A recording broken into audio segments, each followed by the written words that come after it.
Kemudian di sini Bapak menyebutkan, saya nggak tahu kok Bapak melakukan uji konsekuensi terhadap nilai kerja nyata. Padahal yang diminta di sini laporan kuliah kerja nyata. Emang sama ya Pak ya? Iya Ibu, di situ kita memberikan adalah transkrip nilai gitu ya. Karena memang dokumen terkait dengan laporan kuliah kerja nyata itu memang tidak ada gitu. Atau mungkin dalam bahasa KIP-nya belum didokumentasikan. Jadi dokumen itu memang tidak ada. Nah, maka kemudian kami dengan etikat baik gitu ya, mencoba kemudian mencari-cari gitu ya, menelusuri di teman-teman fakultas itu berusaha semaksimal mungkin menelusuri ya setiap info, setiap kemudian tahrak dan seterusnya itu, maka kemudian adalah data nilai dari Pak Jokowi bersama juga dengan nilai-nilai mahasiswa yang KKN yang ada pada saat itu. Termasuk juga kayak pemohon memintalah transkrip nilai. Nah, transkrip nilai itu juga tidak ada gitu. Tapi yang ada itu adalah daftar nilai Pak Jokowi gitu ya, yang final itu yang kemudian kami tampilkan di sana. Jadi kami itu juga kami paham ya, pemohon ini kan tidak tahu nih kira-kira ya zaman itu tuh kebutuhan dokumennya apa. Nah, sehingga kemudian kami kalau itu ada dokumennya, kami sampaikan dan kami uji konsekuensinya. Jadi itu Ibu. Ya, jadi begini Pak, Bapak ketika melakukan uji konsekuensi kan kami minta harus berdasarkan informasi yang sedang disengketakan kan. Maka Bapak harus mengacu ke sini Pak. Misalnya, nih, laporan kuliah kerja nyata. Terlepas dari Pak Jokowi-nya ada atau enggak kita nggak ngurus. Okay. Itu nanti di pembuktian. Ada nggak sih sebenarnya gitu. Tapi Bapak harus melakukan uji konsekuensi. Apakah laporan kuliah kerja nyata itu sebenarnya terbuka atau tertutup? Itu dulu Pak. Apakah dikecualikan? Kalau dikecualikan, maka Bapak harus lakukan uji konsekuensi. Mengacu ke mana? Dasar hukumnya apa? Begitu. Kemudian laporan tugas akhir. Jadi jangan di sini dimintanya laporan kuliah kerja nyata, Bapak bikin di sini yang diuji nilainya. Padahal yang diminta laporannya. Kan jadi nggak sinkron nih Pak. Ya kan? Maka kan majelis nanti akan membuat pertimbangan berdasarkan hasil uji konsekuensi. Maka harus mengacu ke sini. Jadi Bapak semuanya harus mengacu ke semua informasi yang diminta ini. Ya, jadi kalau yang diminta laporan jangan Bapak uji nilai, kita tahu kalau nilai dikecualikan itu kita tahu. Jadi yang diminta laporan, apakah laporan lagi-lagi mindsetnya Bapak harus berpikir bahwa untuk semua, bukan hanya untuk Pak Jokowi. Nanti baru kita buktikan masih ada nggak sih tersimpan laporan yang atas nama Pak Jokowi. Tapi secara global untuk laporan kuliah kerja nyata menurut UGM itu terbuka atau dikecualikan. Itu dulu Pak. Kalau Bapak menyatakan itu dikecualikan, Bapak lakukan uji konsekuensinya. Kalau nggak usah Bapak lakukan. Jadi kalau di sini yang kayak seperti Bapak bilang ini terbuka, itu nggak perlu Bapak uji sebenarnya karena terbuka kan. Yang tadi di sini ada dikatakan laporan tugas akhir tidak dikecualikan. Berarti Bapak nggak perlu lakukan uji konsekuensi. Uji konsekuensi itu hanya untuk informasi yang menurut UGM adalah masuk kategori rahasia. Itu yang harus Bapak uji konsekuensi. Begitu. Ya, sejauh mana itu harus ditutup kepada publik begitu. Jadi dan lagi itu berlaku semua ya, bukan hanya atas nama Pak Jokowi, tapi untuk semua. Kemudian SOP yang diminta ini mungkin waktu itu nggak ada menurut Bapak. Tapi di era sekarang ada nggak? Kalau ada itu terbuka atau dikecualikan? Gitu loh. Kalau nggak ada ya Bapak nggak perlu lakukan uji konsekuensi karena memang nggak ada, tidak pernah ada di UGM begitu. Begitu ya Pak ya? Baik, gimana? Silakan. Ketua Majelis ya. Nanti untuk SOP itu kita tidak akan perlu masukkan karena memang saat itu tidak ada SOP, hanya ada buku petunjuk. Betul. Itu buku petunjuk kami sampaikan karena bentuk itikat baik kami. Di situ kurang lebih mirip-mirip dengan apa yang dimintakan oleh dari pemohon. Adalah SOP di situ ya? Iya. Iya. Nah itu terbuka atau tertutup Pak? Terbuka. Terbuka ya. Berarti nggak perlu diuji kan? Baik. Ya. Nah nanti dicek ulang lagi ya Pak ya. Ini harus disesuaikan karena ini hasil uji konsekuensinya nggak sesuai sama sekali nih. Ya. Izin Ketua Majelis, ya. Mohon penegasan yang kami uji konsekuensikan itu dokumen yang dimintakan oleh pemohon secara rigid dengan atas nama Bapak Joko Widodo atau secara global. Jadi pertama Bapak melakukan secara global dulu. Secara global nanti baru di pertimbangannya Bapak menyebutkan yang atas nama Pak Jokowi, misalnya sekarang logikanya gini aja Pak, kalau dikecualikan mau itu sedang dalam proses hukum atau apapun dia tetap dikecualikan kan begitu. Tapi kalau dia sebenarnya terbuka kemudian saat ini sedang dalam proses pengadilan sehingga nggak bisa diberikan, itu sebenarnya nggak perlu dilakukan uji konsekuensi karena mengacu ke pasal 17 dia dikecualikan kan begitu. Yang Bapak lakukan uji konsekuensi adalah ketika siapapun yang meminta UGM akan menyatakan itu dikecualikan, siapapun. Nah, kalau yang terkait ijazah Pak Jokowi bahwa sekarang sedang dalam proses peradilan, Bapak Ibu tinggal mengacu ke pasal 17. ya kan? Bahwa di situ dengan jelas disebutkan masih dalam proses peradilan menjadi informasi dikecualikan. Nah, tapi kami sedang mendalami lagi dari UGM karena yang menjadi para pihak kan bukan UGM nih.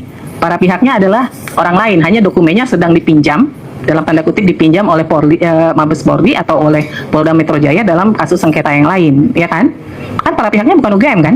UGM nggak jadi para pihak kan di sengketanya Polda Metro kan? Ya. Ya, jadi secara global dulu bahwa nilai KKN apakah secara global menjadi informasi yang terbuka atau tertutup? Kalau tertutup silahkan lakukan uji konsekuensi, kemudian nanti baru Ya, dua hal yang ingin saya sampaikan dulu. Yang pertama, sesuai Perma nomor 1 2016, substansi dari mediasi ini tidak boleh kami sampaikan, tetapi tadi hakim menyampaikan dan sesuai yang kita pedomi bersama bahwa Perma nomor 1 2016 itu sifatnya mandatori, wajib. Artinya wajib itu harus dilalui dan harus menghadirkan prinsipal. Yang pertama itu diatur di mana? Di pasal 6 ayat 1 bahwa prinsipal atau tergugat atau penggugat langsung harus hadir, dan kami menghormati persidangan. Kami menghadirkan prinsipal kami 2 orang, Tovan ya, dan kemudian Bangun Sutoto, ya, keduanya alumni UGM, ya, asli lah begitu ya, asli. Ternyata Pak Jokowi tidak hadir, ya.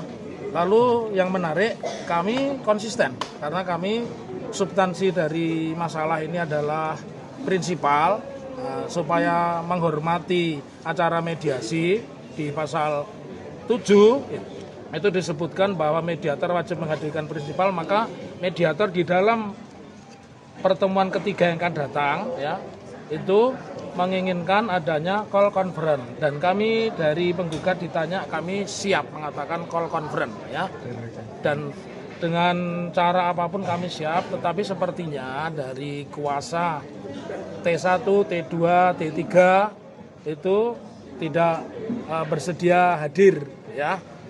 Terus yang ketiga yang menarik bahwa kami tadi sudah menyampaikan resume, dan resumenya apa juga tidak boleh kami sampaikan. Begitu juga dari T1, T2 dan T3 juga sudah menyampaikan resume. Tetapi prinsip yang harus dipahami bahwa mediasi itu wajib menghadirkan prinsipal. Itu yang harus dipahami. Jadi kalau prinsipal tidak hadir ya berarti dia tidak menghormati. Karena tidak menghormati ya berarti bisa dipastikan kemungkinan besar apa yang kami inginkan tentang ijazah itu tidak akan pernah terwujud ya.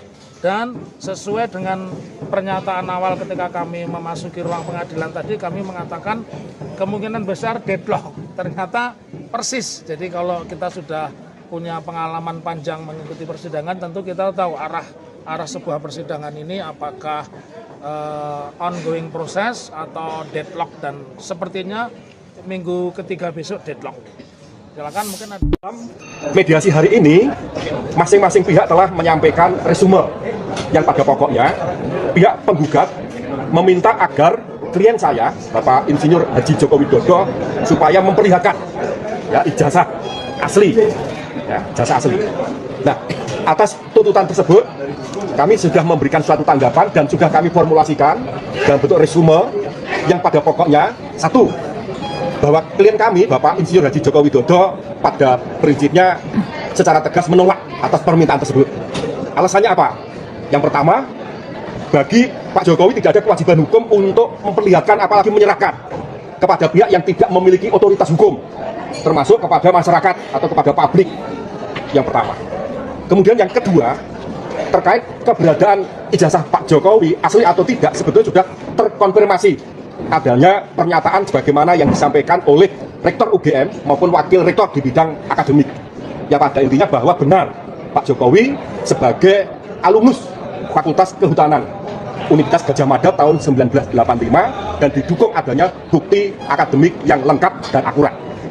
Kemudian yang ketiga, dengan adanya penyelidikan yang dilakukan oleh pihak Mabes Polri ya, terkait dengan keberadaan ijazah Pak Jokowi berdasarkan hasil lab forensik telah dinyatakan identik. Jadi bahasa di dalam hukum acara itu identik, ya, identik.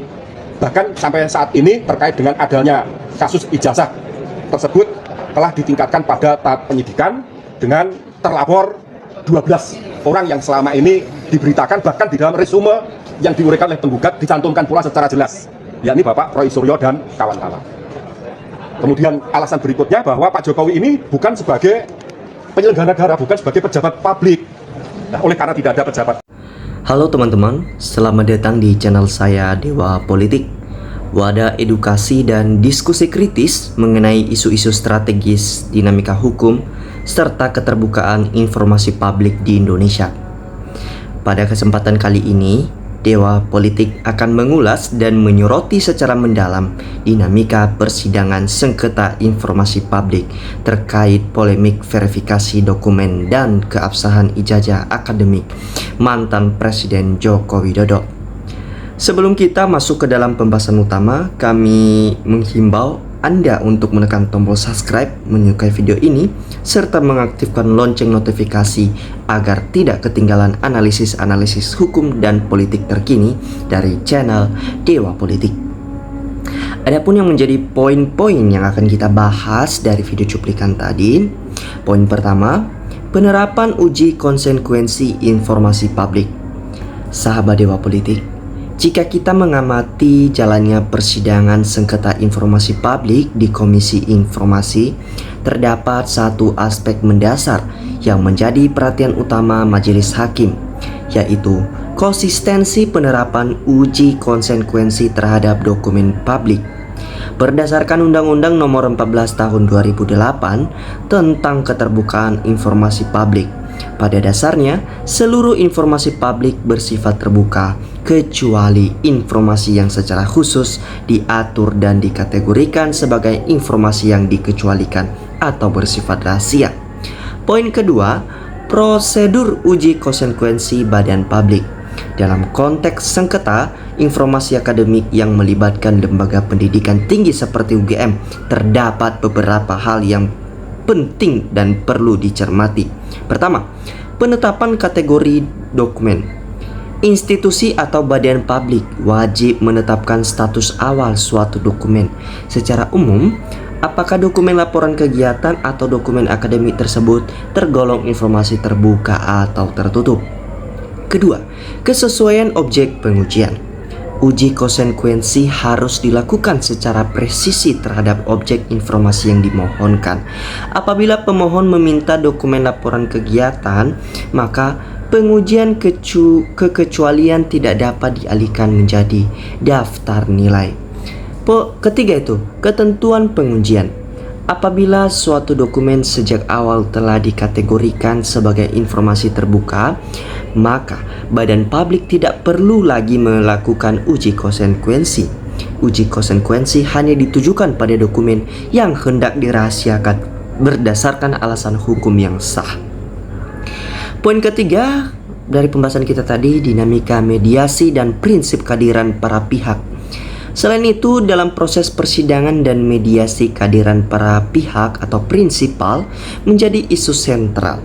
Sesuai peraturan Mahkamah Agung atau Perma nomor 1 tahun 2016, mediasi pada prinsip bersifat wajib untuk dihadiri oleh pihak-pihak yang bersengketa. Ketidakhadiran salah satu pihak dalam proses mediasi, baik secara langsung atau daring maupun melalui media elektronik atau daring, berpotensi menyebabkan proses mediasi mencapai titik temu yang butuh deadlock. Oleh karena itu, pengujian pembuktian serta penegakan hukum di peradilan menjadi sarana konstitusional terbaik guna memastikan kebenaran secara objektif. Sahabat Dewa Politik, kesimpulan utama yang dapat kita petik adalah bahwa kepastian hukum dan keterbukaan informasi harus ditegakkan secara objektif dan akuntabel tanpa memandang subjek hukum. Negara hukum yang matang tidak dibangun atas kompromi terhadap aturan, melainkan atas dasar asas kepastian hukum serta transparansi birokrasi. Penyelesaian masalah melalui mekanisme peradilan dan komisi informasi merupakan langkah paling bijak untuk mengakhiri segala bentuk polemik secara adil dan bermartabat. Bagaimana pandangan Anda mengenai dinamika keterbukaan informasi publik dan proses sengketa hukum ini? Silakan sampaikan tanggapan dan analisis Anda secara santun di dalam kolom komentar di bawah. Teman-teman, sekarang kita akan membahas komentar-komentar netizen mengenai video cuplikan tadi. Teman, ini komentar pertama dari Triyadi. Dipuja dan dipuji, disanjung dan disembah. Kesederhanaan dan keluguan membawa dan menyimpan kejahatan tanpa ekspresi bersalah. Koes, tegakkan yang benar adalah benar, yang salah adalah salah. Rahmat tidak mau memperlihatkan karena foto ijazahnya beda banget. Ini Soeb Prijono, tunggu putusan sidang pengadilan ijazahnya, kemudian lanjutkan langkah hukum selanjutnya. Ini Parintena, alhamdulillah terbongkar juga. Walau disimpan rapi, kalau bangkai pasti bawa busuk keluar juga. Ini Sidik, Jokowi harus datang biar tidak umpet-umpetan dan cepat selesai. Ini Tuyul, kalau palsu harus dihukum. Ini Sio Terdus, kebenaran bisa kalah tapi kebenaran tidak akan salah. Agus Ismail, Pak Jokowi harus diperiksa, berani tidak Pak? Ini Untung Subarno, rakyat berharap keadilan, harus tunjukkan ijazah sesuai yang diminta. Kalau memang ada ijazah, harus ditunjukkan agar rakyat mengetahui. Ini BS SAR, tunjukkanlah kalau di Indonesia itu hukum berpihak pada yang benar, jangan sampai berpihak pada yang salah. Yang benar adalah benar, yang salah adalah salah. Cairul, tangkap semua ternak Mulyono, bikin gaduh saja nggak bisa memperlihatkan ijazah aslinya. Hakim yang mulia, katakan yang sebenarnya, takutlah azab ala SBT. Ini Untang, kalau Jokowi dan Ova dihukum, rakyat akan rame-rame syukuran. Ini Jamro, Allahu Akbar, hidup rakyat.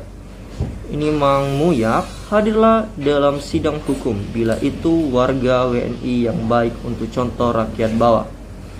Ini Samsudin, tegakkan yang tidak salah, runtuhkan yang tidak benar, benar tegak runtuh salah.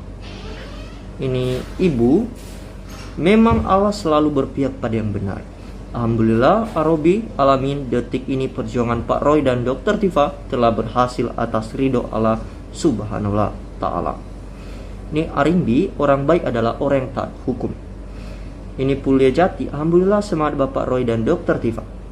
Ini Udin saja, rakyat mendukungmu Pak Roy, Bu Tifa terus semangat. Ini Masku Fendi, tegakkan keadilan demi negara Indonesia. Ini Suhiar, perjuangan suara rakyat Indonesia. Messie, alhamdulillah. Bang Bam, puji Tuhan kemenangan untuk rakyat. Yayang, alhamdulillah kemenangan buat rakyat. Jayaran, kalau sudah habis penegak hukum disuap, tinggal digiring ke tahanan penjara. Ini Tamrin, negara sebesar Indonesia dan di negara ini masih banyak orang yang baik dan jujur. Ayolah para penegak hukum, demi keselamatan negara ini bertindaklah dengan seadil-adilnya. Ingatlah, akan ada hari akhirat, akan kita pertanggungjawaban di hadapan Tuhan. Ini Indra Budi, Allah SWT tidak pernah tidur dan malaikat selalu mencatat semua perbuatan umatnya, dan baik maupun buruknya, salah maupun yang benar. Maka setiap kebohongan tetap disimpan dan ditutupi serapi apapun, tetap terbongkar juga. Ini user, setuju rakyat Indonesia. Ini Joko Cah, hukum harus ditegakkan, yang memasukkan ijazah dihukum berat. Kembalikan gaji dan fasilitas negara telah diberikan harus disita. Juga pengacara plus termus, semua harus dihukum agar jera termasuk Kapolri, Rektor UGM. Ini MP, kebenaran harus digaungkan. Ini Nur, katakan salah jika salah, Allah bisa murka jika melindungi yang salah. Ini Atiro, Bung Roy dan Dr. Tifa pahlawan bangsa yang mempertaruhkan nyawa jika raga dan harta untuk menguak kebenaran. Semangat Bung Suryo dan Dr. Tifa. Ini Dewi, alhamdulillah. Ini Ferry, yang bawa ke Jakarta siapa? Dan yang menyalurkan Jokowi jadi gubernur dan presiden siapa? Mereka juga harus bertanggung jawab atas kasus ini. Kalau benar ijazahnya palsu, negara harus menarik semua tunjangan yang ada saat ini. Dan JKW harus mengganti semua yang sudah diberikan kepadanya karena atas kepalsuan ijazahnya. Ini Supar, kita berharap kepada kekuasaan ala SWT yang tidak pernah tidur. Ya teman-teman, demikianlah komentar-komentar netizen mengenai video cuplikan tadi. Terima kasih telah menyimak video ini dari awal hingga akhir. Salam NKRI, salam sehat, harga mati.